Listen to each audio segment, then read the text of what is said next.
67 question number, इनमें से कौन सी आइटम इंटरमीडिएट एक्सपेंडिचर होता है? किसे कहते हैं इंटरमीडिएट एक्सपेंडिचर? ये बताइए। जो फर्म करती है, जो बिजनेस के एक्सपेंसेस होते हैं, जो हम ट्रेडिंग के अंदर के डेबिट में लिखते हैं, उसे कहते हैं इंटरमीडिएट एक्सपेंडिचर। इनमें से कौन सा आपको ढूंढना? कौन सा वाला?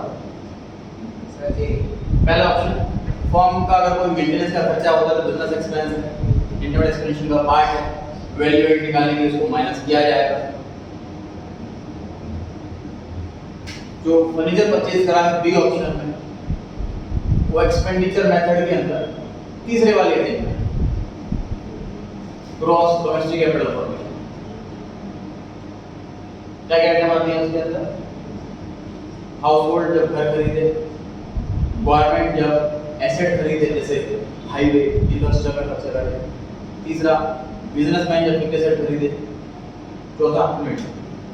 चार आइटम आते हैं उसके अंदर। फार्म इंटरेक्ट ये भी उसी के अंदर आ गया, थर्ड वाले हेडिंग के अंदर कैपिटल एक्सपेंडिचर। और जो वर्ड नंबर डी है वो किधर आएगा आप बताओ? Sir COE. दक्ष आप बताइए। Point number D, income expand method जो हमने नेशनल इनकम मेथड पढ़े हैं, तो कौन सी हेडिंग के अंदर आएगा? डी वाला पॉइंट। Private finance. सही। प्राइवेट एक्सपेंडिचर के अंदर एसेट और एक्सपेंस दोनों आते हैं, सिर्फ लैंड बिल्डिंग पर छोड़। कार खरीदना और पेट्रोल डलवाना दोनों प्राइवेट एक्सपेंडिचर है, ठीक है। 58 पर आ गए हैं। According to a report forwarded by RBI, there was a fall in the rate of inflation as measured by consumer price index on year-to-year basis to 5% from 8%. तो पिछले साल इन्फ्लेशन 8% था, इस साल इन्फ्लेशन 5%। तो which of the following statement represent the situation?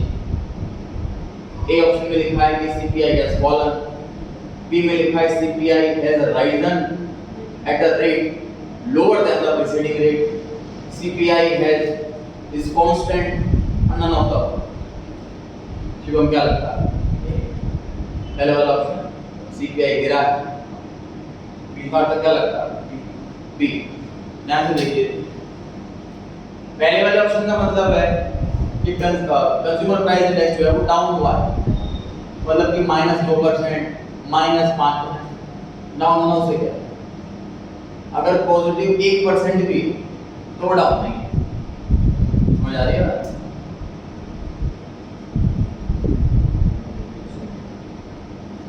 समझो इस चीज को। फॉलोइंग क्यों नहीं आंसर? सर 100 से 108 हुआ था पिछले साल, इस साल 100 से 105 हुआ, बहुत बड़ी हुआ है। लास्ट ईयर के कंपैरिजन में फॉल है। समझ आ रही है बात? ये ऑप्शन क्यों गलत आंसर है? बी ऑप्शन में लिखा हुआ है कि बढ़ा है, पिछले साल के मुकाबले कम बढ़ा, लेकिन बढ़ा।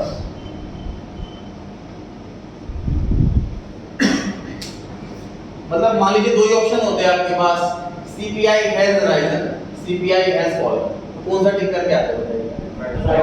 राइजन, बढ़ा, ठीक है।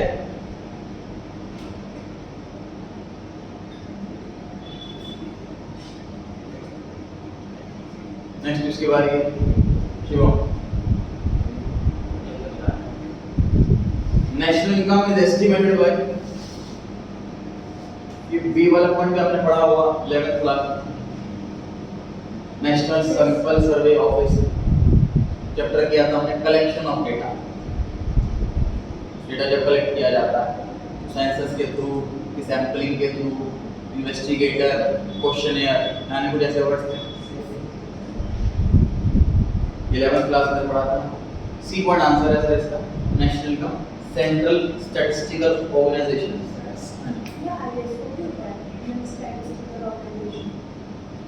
इंडियन वो भी होता है, मतलब वो लेसनिंग कम वाला काम है, ड्यूटी नहीं है। जिस स्कूल में मैंने पूछा था कि नेशनल परफॉर्म कैलकुलेट करता तो सर बताया ISO तुमने बताया? ISO अच्छा, नहीं, CSO नाम आएगा इसके अंदर, सेंट्रल स्टैटिस्टिकल ऑर्गेनाइजेशन। हर एक की अपनी ड्यूटी, हर समझिए गवर्नमेंट की कमेटियाँ बनी हुई, लॉ की हो गई अलग, टैक्स की अलग हो गई, GST की अलग हो गई, इनकम टैक्स की अलग हो गई। 60 क्वेश्चन नंबर पर आ गए थे, जो आपके बारे में चेंज इन स्टॉक कैलकुलेट करके बताना है, बताइए। -100 B option. Change in stock का फॉर्मूला होता है क्लोजिंग माइनस ओपनिंग। अकाउंट्स में आएगा चेंज इन स्टॉक बुक 3 में, उसका formula opening minus closing in confusion ना होने पाए, ठीक है। इकोनॉमिक्स में क्लोजिंग माइनस ओपनिंग, अकाउंट्स में ओपनिंग माइनस 100 माइनस 200, इसे माइनस का 100 आ रहा है।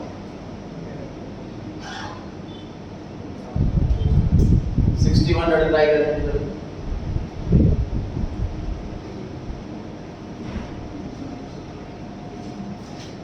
61, 62, 62।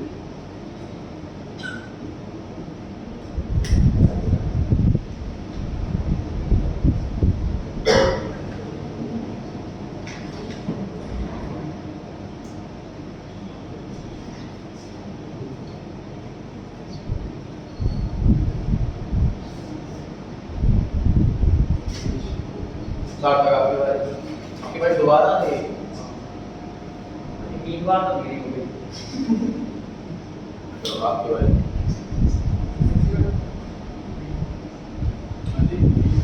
D option. क्वेश्चन पूछा है कि वैल्यू ऑफ आउटपुट और वैल्यू एडेड के बीच में डिफरेंस क्या है? सर फॉर्मूला होता है वैल्यू एडेड का value of output minus intermediate consumption. अब क्वेश्चन में इन दोनों का डिफरेंस नहीं पूछा, इन दोनों का डिफरेंस पूछा कि वैल्यू ऑफ आउटपुट और वैल्यू एडेड का डिफरेंस बताओ। दोनों डिफरेंस ये होगा, ठीक है। चौथा इन दोनों में डिफरेंस तो ये, इन दोनों में डिफरेंस तो ये, डी ऑप्शन। 62 क्वेश्चन नंबर, हाँ जी, बी सेकंड वाला option 2000। GV gross value added at MP 7000 रुपए। ये वैल्यू एडेड दे रखा है, आउटपुट नहीं, सीधा वैल्यू एडेड दे रखा है, मतलब इसमें से ऑलरेडी इंटरमीडिएट कंजम्पशन माइनस हो चुका है ना। इंटरमीडिएट कंजम्पशन जो है वो 3000 रुपए, मतलब कि आउटपुट की वैल्यू कितनी हुई? 10,000, 10,000 की आउटपुट की वैल्यू, ठीक है। मतलब कि ये है 7,000 और ये है 3,000। वैल्यू एडेड ये 7 है और ये 3, तो ये इधर जाके प्लस का हो जाएगा तो 10 बन जाएगा, ठीक है। Value output 10।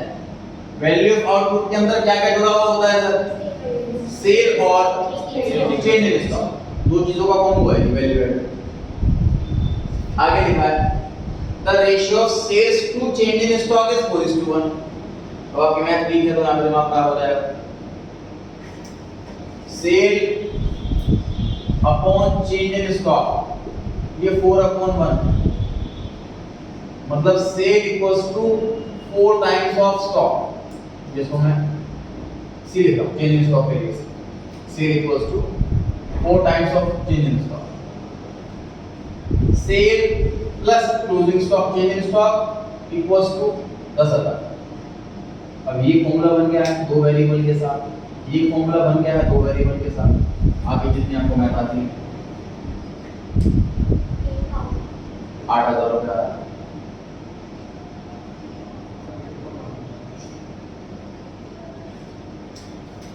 छोटी करें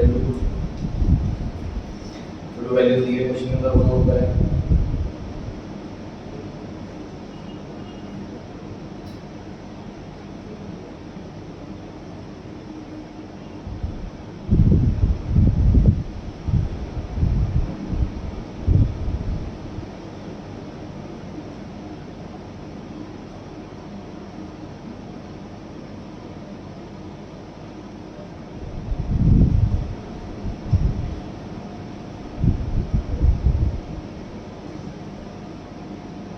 बढ़े जी आगे। इसमें सॉल्व करेंगे, इसमें सेल्स की वैल्यू मांगी थी, एस मांगा हुआ था 8,000 रुपए आ रहा है।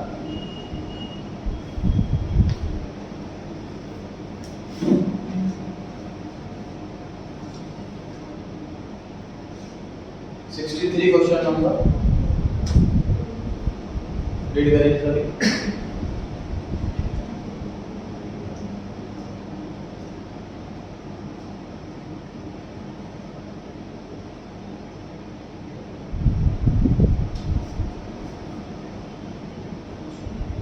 अपूर्व आपकी बारी।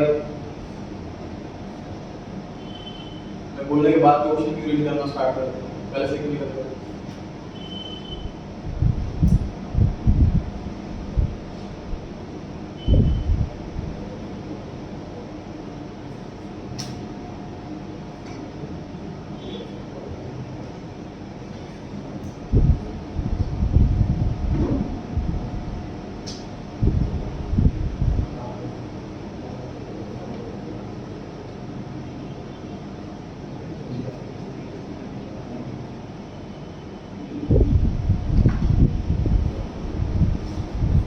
आप ट्राई करें।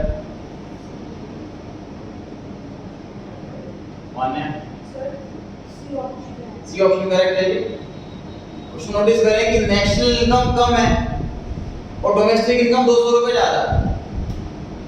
नोटिस कर पा रहे हैं आप? तो डोमेस्टिक और नेशनल में जो फर्क होता है वो सिर्फ एनएफआई का फर्क होता है। अगर नेशनल इनकम कम आ रही है तो पक्का एनएफआई नेगेटिव 200 रुपए। डोमेस्टिक इनकम एनएफआई जोड़ दें तो नेशनल इनकम आता है, पक्की बात है एनएफआई के नेगेटिव 200। अब ऑप्शन सॉल्व करो, एनएफआई निकाल लो। एनएफआई कैसे निकालते हैं? फ्रॉम ऐड करो टू माइनस करो। पहले वाले में एनएफआई के प्लस का 200 रुपए आ रहा है, प्लस 500 माइनस 300। सेकंड वाले में एनएफआई के प्लस का 200 आ रहा है, थर्ड वाले में माइनस का 200 आ रहा है, मिल गया आंसर। चौथे वाले में भी प्लस का 200 आ रहा है, ठीक है? इसलिए सी ऑप्शन आंसर। रीड करेंगे चलिए। Gross domestic capital formation.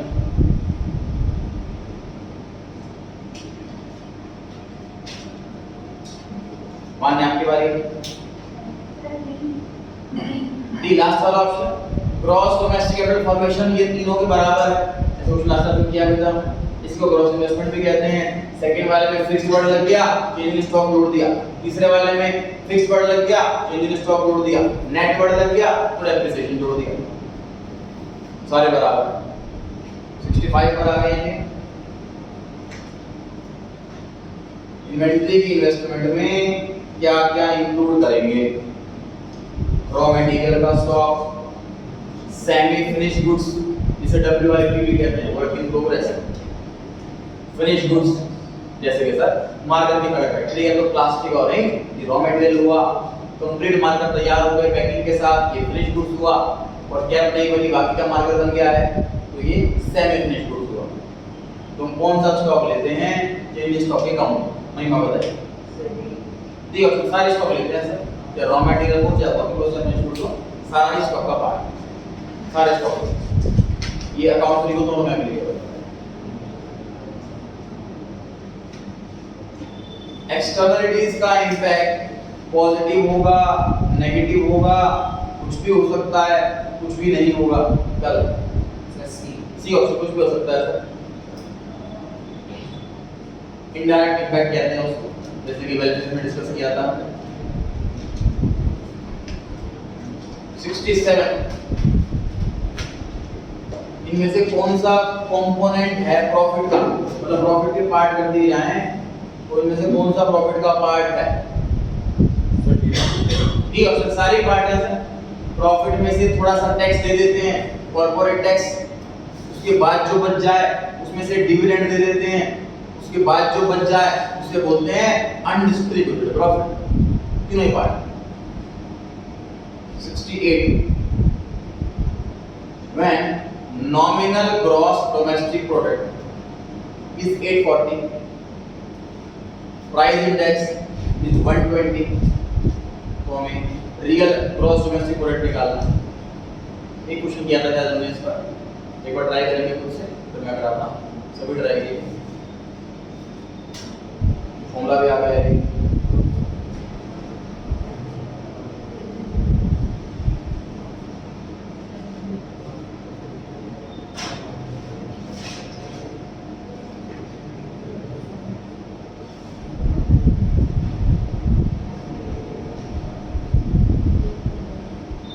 Nominal वाला ऊपर, प्राइस इंडेक्स वाला नीचे, मल्टीप्लाई बाय 100।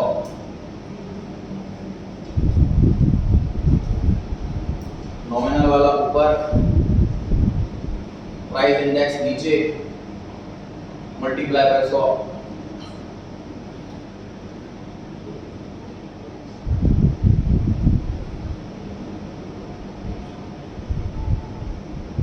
तो आपकी बारी चल रही है।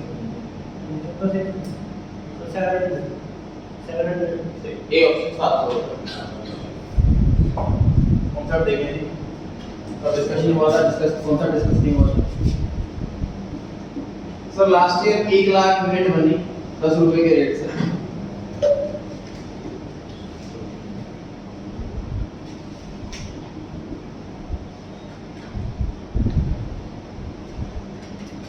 इस साल 1 लाख यूनिट बनी, बस महंगाई बढ़ी,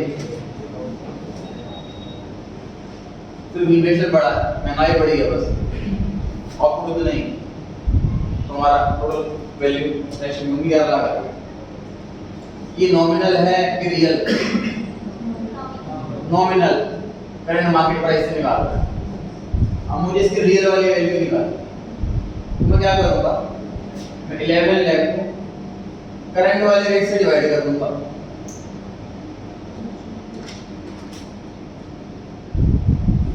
पुराने रेट से मल्टीप्लाई, तो रियल वाली वैल्यू आएगी। चेक करो रियल वाली वैल्यू, यूनिट्स वही यूनिट्स जो इस साल बनाए, रेट कैलकुलेट 1 लाख की टोटल रियल वाली वैल्यू। तो नॉमिनल को मुझे अगर रियल में कन्वर्ट करना है, तो करंट वाला जो प्राइस इंडेक्स है वो नए वाले रेट से उससे डिवाइड करो, 100 से मल्टीप्लाई करो। जो प्राइस इंडेक्स होता है वो 100 के टर्म्स में होता है, 120, 105, 110 ऐसे मिलेगा। तो प्राइस इफेक्ट वाला इंपैक्ट एलिमिनेट हो जाता है। प्राइस बढ़ा हुआ है वो वाला पोर्शन सिर्फ एलिमिनेट हो जाता है, उसे रियल वाली एलिमिनेट हो जाती है।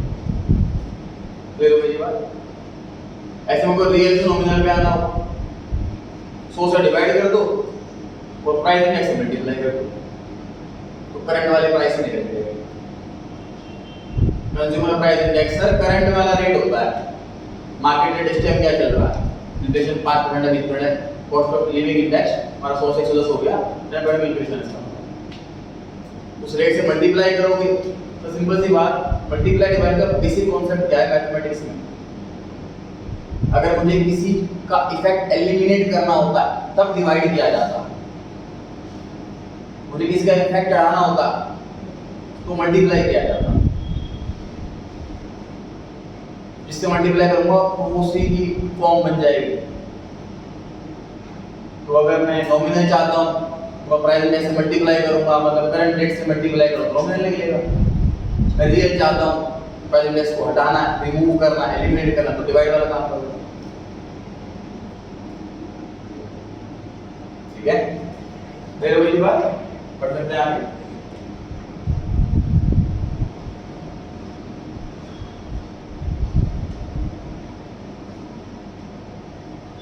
सबने सॉल्व कर दिया स्ट्रेट खुद से, और सॉल्व कर दिया खुद से 840 नॉमिनल वाला को डिवाइड करा हमने प्राइस इंडेक्स से 120 वाला और मल्टीप्लाई बाय 100।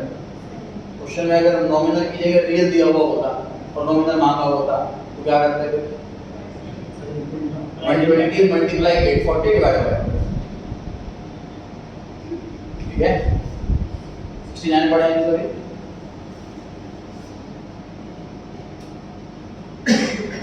जीएनपी डिफ्लेटर, इसका फॉर्मूला पहले वाला option nominal upon real into 100। ये जीएनपी डिफ्लेट कितने से कर रहा है, मतलब सिर्फ रेट का फर्क कितना, मतलब सर मेरी 11 लाख रुपए वैल्यू आ रही है नॉमिनल के हिसाब से, रियल के हिसाब से वैल्यू आ रही है 10 लाख, तो 11 लाख को 10 लाख में कर देता हूँ इंटू में 100 तो 10% आएगा तो जीएनपी डिफ्लेट हुआ 10%। 10% तो महंगाई की वजह से, क्या मतलब प्रोडक्शन की वजह से, ये चीज़ ये बता तो फॉर्मूला लर्न करना। 70 question number, the sum of factor payment is equal to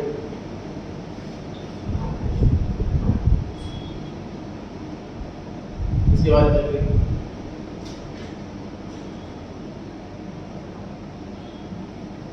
factor payment को इसको हम काउंट करते हैं, इनकम निकालते हैं, नॉन फैक्टर इनकम काउंट नहीं करते।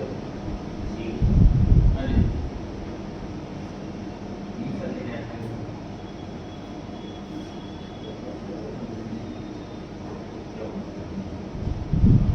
आगे खाते का बताएगा सर।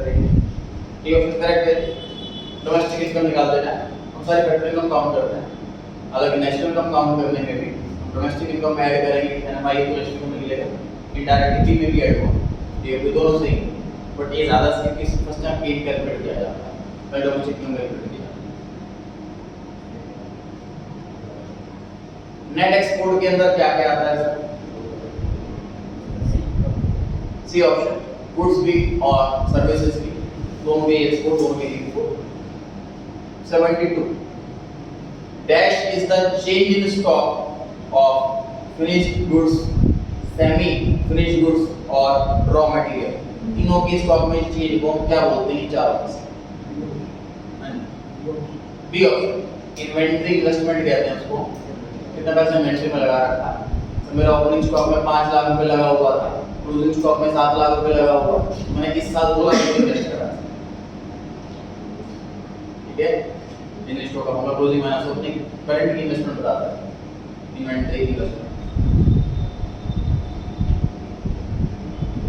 असर्शन और रीजन दोनों पढ़े।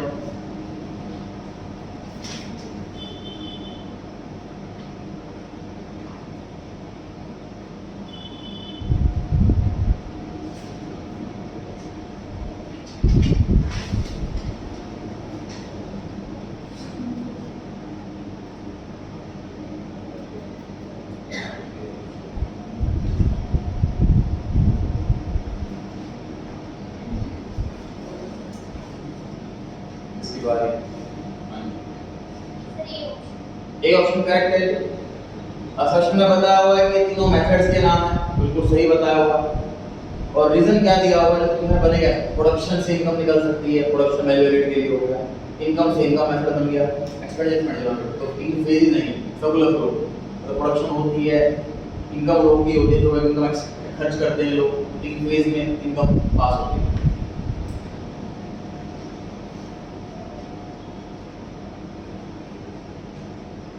करेंगे सभी।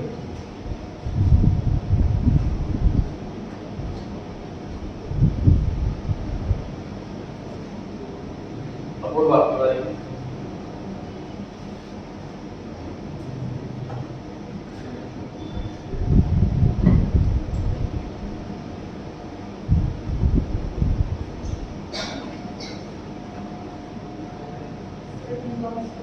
लास्ट वाला ऑप्शन असर्शन गलत। असर्शन में लिखा हुआ है कि नॉमिनल जीडीपी रियल जीडीपी के बराबर ही होता है, गलत लिखा हुआ है, अलग अलग असर्शन बहुत सा डी ऑप्शन।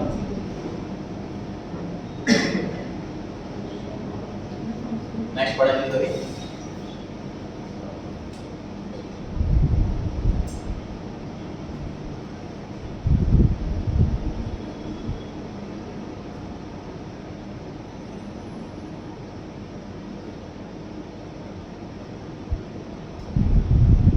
आपकी बारी।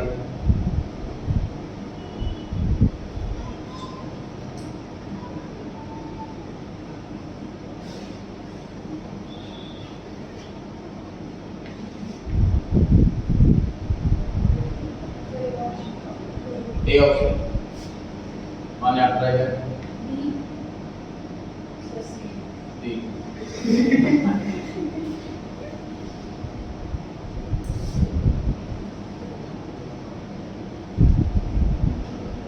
सी सही था, मैं थोड़ा बोल गया। सी ऑप्शन सही है। सर देखिए असर्शन में लिखा हुआ है कि production of service for self consumption, खुद को हम सर्विस दे रहे हैं, खुद के लिए काम कर रहे हैं, काम कर रहे हैं, तो नेशनल इनकम में काउंट नहीं होता, बिल्कुल सही। रीजन में क्या लिखा है कि सर्विस ऑलरेडी इंक्लूडेड होती है गुड्स के अंदर, गलत है। जैसे एक्सपोर्ट की सर्विस का अलग, गुड्स का अलग होता है, उन दोनों को ऐड ऑन किया जाता है टोटल निकालने के लिए। इस क्वेश्चन में कह रहा है कि सर्विस ऑटोमेटिकली गुड्स के अंदर इंक्लूडेड होती है, तो इसलिए ऐड नहीं करता, तो रीजन में गलत लिखा हुआ है, रीजन गलत है।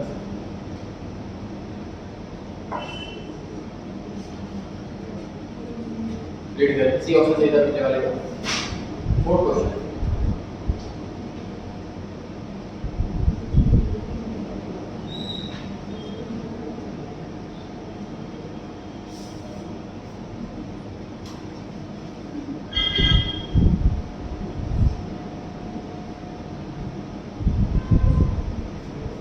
आपकी बारी।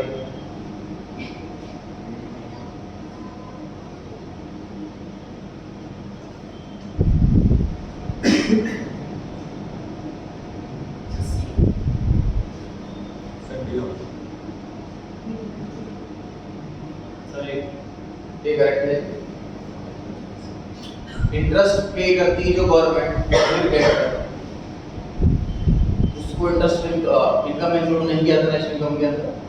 इंटरेस्ट वाला पॉइंट डिस्कस कर चुके हैं पहले, सेम पॉइंट है कि ऐसे बी पॉइंट के अंदर जो पर्सनल पर्पस के लिए हमने लोन लिया वो भी नेशनल इनकम में इंक्लूड नहीं है, इंटरेस्ट में इंक्लूड नहीं है, मनी से कोई इनकम जनरेट नहीं हो रही किसी, पड़ोसी में होता है। फिफ्थ क्वेश्चन रेडी करें सर।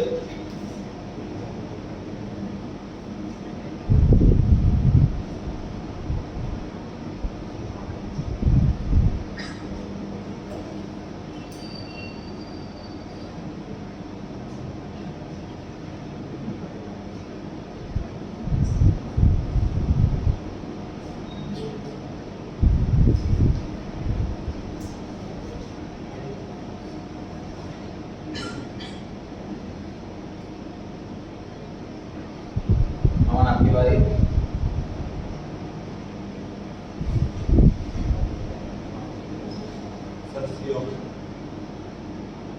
असर्शन सही है, रीजन गलत। समझे इस चीज को? पहले में लिखा हुआ है कि नेट एक्सपोर्ट जो है वो डोमेस्टिक कॉन्सेप्ट है। डोमेस्टिक कॉन्सेप्ट क्यों बोला जा रहा है? क्योंकि नेट एक्सपोर्ट का मतलब जो इंडिया में कमा करके हमने बाहर भेजा, डोमेस्टिक इनकम का पार्ट होता है। एक्सपेंडिचर मेथड में भी आपको ध्यान, चारों हेडिंग को ऐड करने के बाद डोमेस्टिक इनकम निकलती है, तो net export definitely domestic income का पार्ट, बिल्कुल सही है सर। रीजन, नेट एक्सपोर्ट के अंदर नॉन फैक्टर सर्विसेज जुड़ी हुई होती है, जैसे जो हम सर्विस बाहर दे रहे हैं तो नॉन फैक्टर नेट एक्सपोर्ट के अंदर एडेड जो हम इंडिया करंट अपनी कंट्री के अंदर, जो होम कंट्री के अंदर दे रहे हैं, तो वहाँ फैक्टर सर्विस बोल रहे हैं उसको। फैक्टर सर्विस के अंदर फैक्टरिंग के अंदर क्या क्या आता है? रेंट, इंटरेस्ट, वेजेस और प्रॉफिट। चार टाइप ऑफ अर्निंग पर्संस के लिए रहती है। रेंट जो लैंडलॉर्ड है रेंट कमा रहा है, वेजेस जो जॉब कर रहा है, इंटरेस्ट जो लोन पे इंटरेस्ट कमा रहा है, और जो बिजनेसमैन प्रॉफिट कर रहा है। वो चार फैक्टर इनकम ली जाती है। इस चैप्टर में मौके जब आता है फैक्टर इनकम चालू होती है। Non factor service net export के अंदर आ गए क्योंकि सर्विस बाहर दे, नेट नॉन फैक्टर सर्विस इसलिए इंक्लूड बोल रहे हैं। फैक्टर सर्विस को जो कंट्री के अंदर ही हम एक्सचेंज कर रहे हैं, जैसे मैंने आपको ऐप काम करा, आपके बंदे में आपसे सैलरी ली, तो ये फैक्टर सर्विस को जो बायलैटरल होती है उस साइड होती है। सिक्स पढ़ें।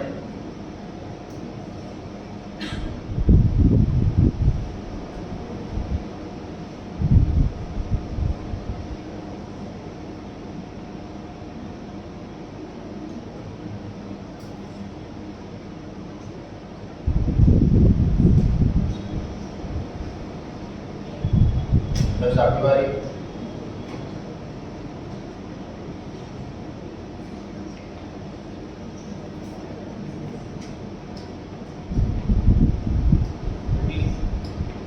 लास्ट वाला ऑप्शन आपके हिसाब से असर्शन गलत है और रीजन सही। आप ट्राई करिए।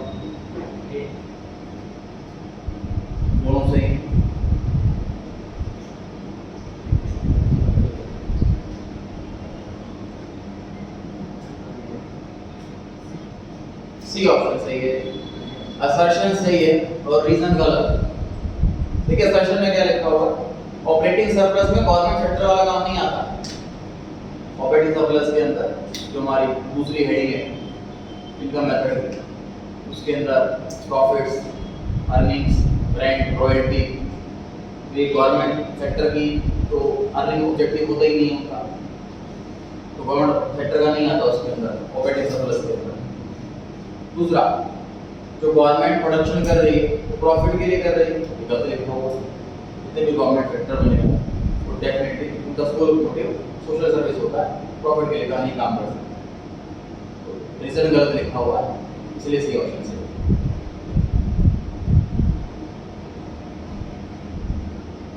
दो स्टेटमेंट है, अब रीजन वाला कॉन्सेप्ट नहीं है, या तो स्टेटमेंट 1 सही है या सेकंड सही है या दोनों सही है या दोनों गलत है। चार रीड कर लीजिए दोनों।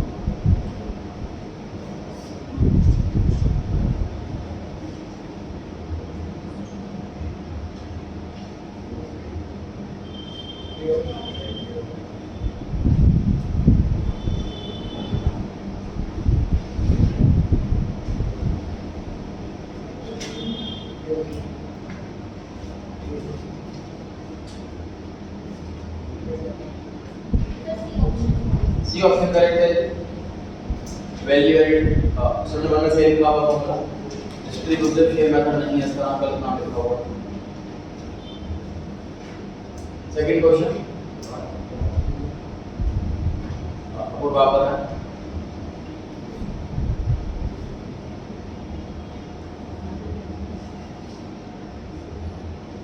अभी डिस्कस भी हुआ था, ये ऑप्शन करेक्ट है, दोनों सही, ये भी डिस्कस हुआ था, सेम क्वेश्चन। थर्ड क्वेश्चन कर देगा।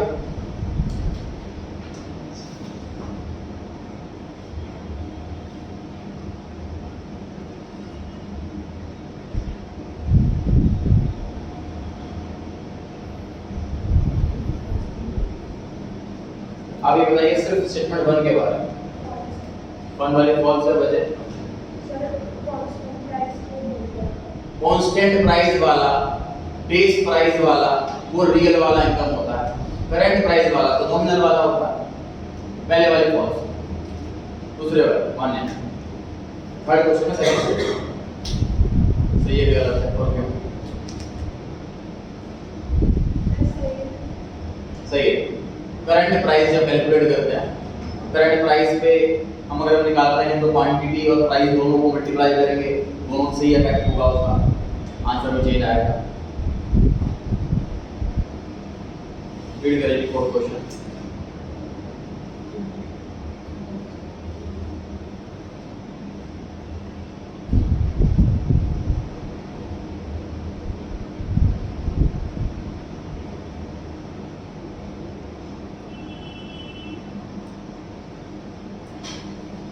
मैं आपको बताना स्टेटमेंट 1 के बारे में, सही है कि गलत है?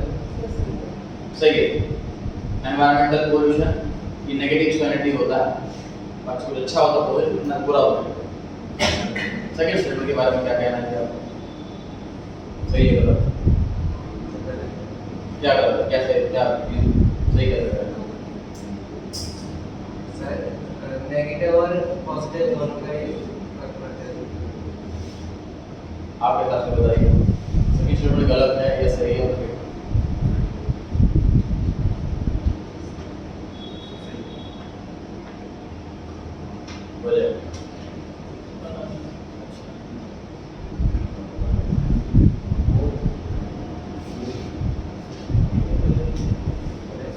सेकंड स्टेटमेंट सही है या गलत है और क्यों? सही है, सही है।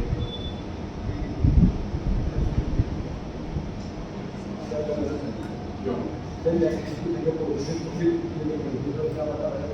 और दोनों कंसीडर होता है, नेगेटिव और पॉजिटिव।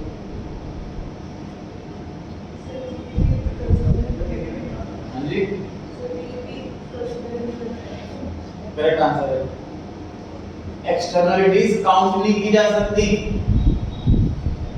चाहे पॉजिटिव हो चाहे नेगेटिव हो, दोनों ही जीडीपी में कंसीडर नहीं की जा सकती। तो पोल्यूशन कैसे लिखोगे आप जीडीपी में?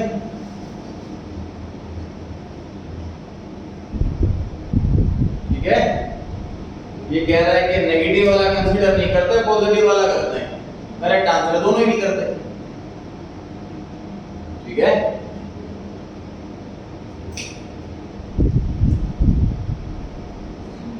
पढ़ा लीजिए क्वेश्चन सर।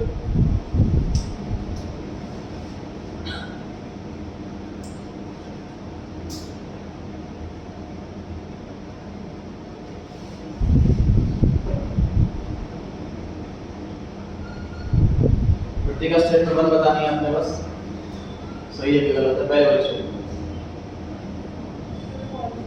फॉल्स है, क्यों?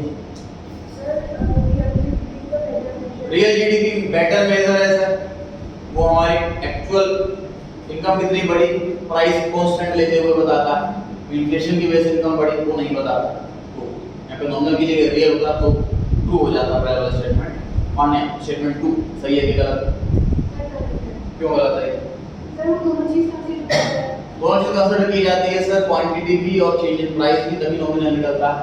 ये रिपीट है, पहले क्यों आया? 6 पढ़ लीजिए सर।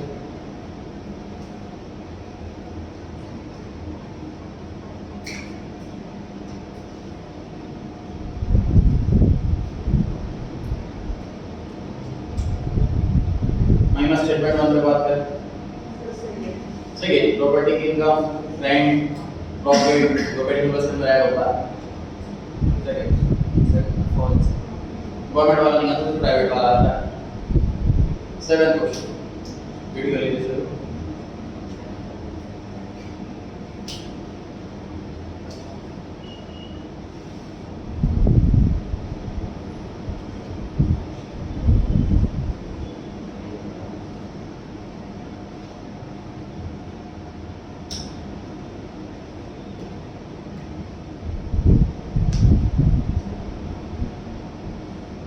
पहले वाले से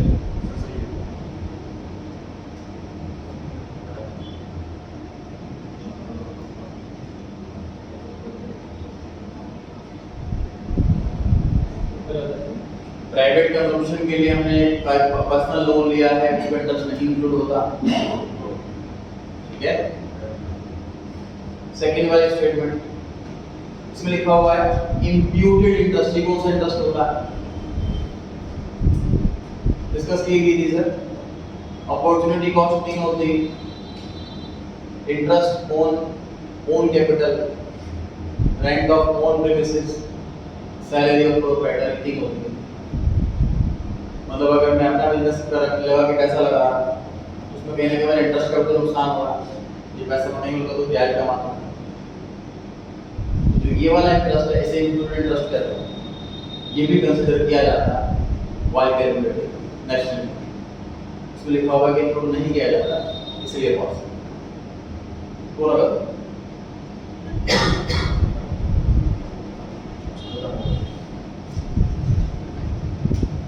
चैप्टर कंप्लीट हो गया जी आपका। इस चैप्टर के टेस्ट के लिए आप तैयार? थर्सडे को ऑफ है, सैटरडे को चैप्टर का टेस्ट। इसके बाद नेशनल इनकम वाली बुक का, इंडियन इकोनॉमी वाली बुक का सेकंड चैप्टर स्टार्ट हो जाता है। इंडियन इकोनॉमी का सेकंड चैप्टर। Good afternoon.